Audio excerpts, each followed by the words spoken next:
So why then do white people still celebrate Columbus Day? I'll tell you why. The reason Columbus must be celebrated by white people, whether he discovered America or not, because he is the father of the expansion of European imperialism into the Western Hemisphere.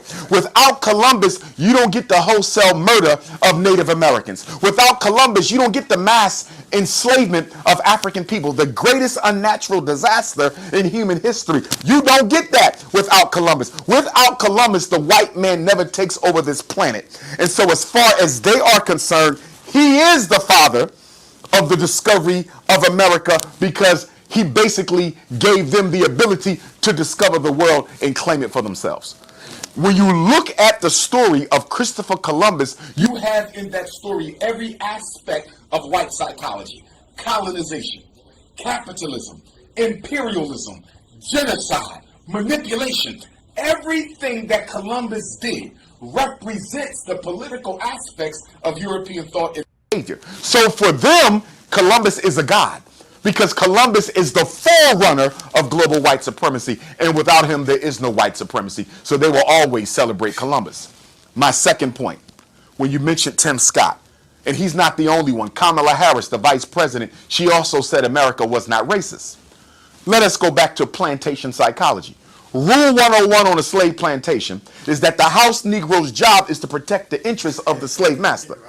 Kamala Harris's job is to protect the interests of the slave master. She has a white husband. Tim Scott's job is to protect the interests of the slave master. I believe he has a white wife. You understand me? And they're not alone. You have your Shaquille O'Neals. You have your Charles Barkleys. You have your Stephen A. Smiths. You have your Candace Owens. You have your Supreme Court Clarence Thomas. You always have a handful of Negropeans who are willing to do the bidding of the power structure so as to improve their relationship to it. But here's what they need to understand. White supremacy doesn't put black people into boxes. And what I mean by that, genocide is the elimination of an entire people. Not just the poor ones, not just the dark-skinned ones, not just the enslaved ones. Genocide is the removal of all African people. So that means after they're done using Shaquille O'Neal, after they're done using Charles Barkley, after they're done using Kamala Harris and Tim Scott, Stephen A. Smith, Candace Owens, they have to be exterminated as well. Because as long as there's any African in America, you risk your population being turned black in 50 years. See, understand something.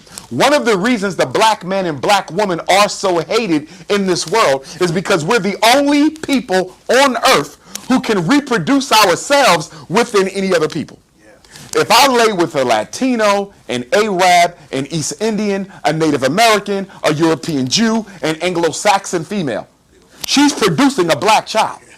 No matter what man a black woman lays with, she produces a black baby.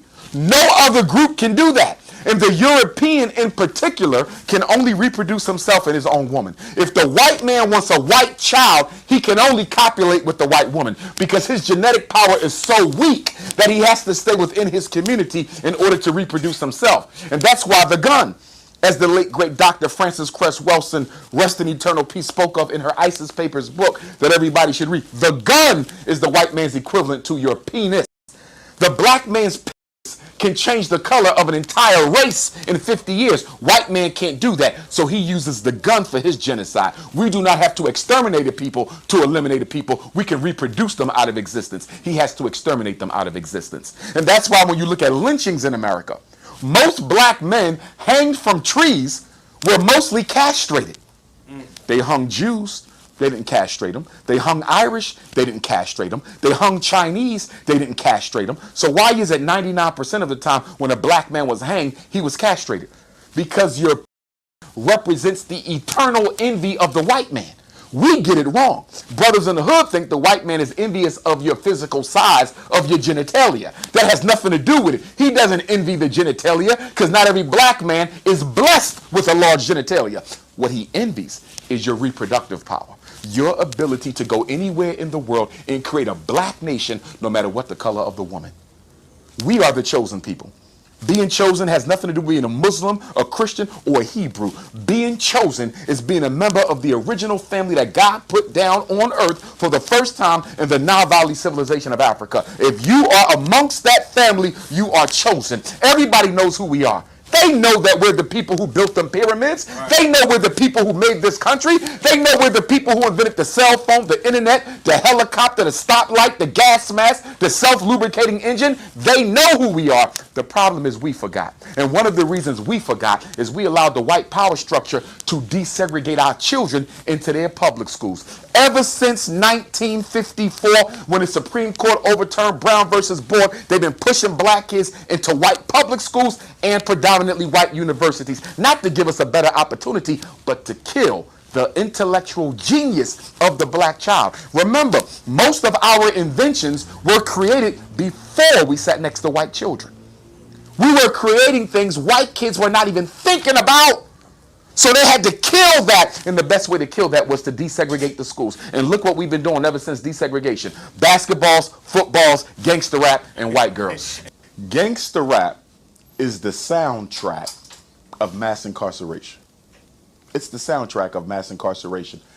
The white power structure, particularly the untouchable power structure that controls gangster rap, deliberately redirected its aim in order to have black children indoctrinated with the kill, shoot, sell dope, sexual exploitation of black girls mentality in order to reinforce the European narrative that black men are only good for sex and dope. You understand? And unfortunately, we are playing into this because whereas the white man is motivated by power, the black man is motivated by money. We have two totally separate agendas. As I spoke to you earlier, I said the Roman Catholic schools in Detroit wouldn't sell me a school. Those schools are still for sale 6 years later because they are about power, not money. Black people are motivated by money. That's why we don't have anything. We need power. You understand? And so, unfortunately, black men are going to go down in history, and gangster rappers in particular are going to go down in history as being the only human population in the history of the world to participate in the extermination of their own public image. No other group in history has participated in the eradication of a positive image of themselves in major mainstream media. But we're doing that. And nobody's holding the gangster rappers accountable because they have money. Everybody in the black community is motivated by money. We're not motivated by loyalty. We're not motivated by integrity. We're not motivated by legacy. We're motivated by money. I'll give you something else. The other day, California approved a reparations bill for black people. And according to what I read, they're going to give every black person in California approximately $224,000 as restitution for slavery. Now, California was not a slave-owning state, but for the support of the slave enterprise, they're going to pay reparations. There's some black people who think that's a good thing. It's a total setup and a scam. Why would you allow somebody to give you $224,000 for 500 years of abuse, exploitation, dehumanization?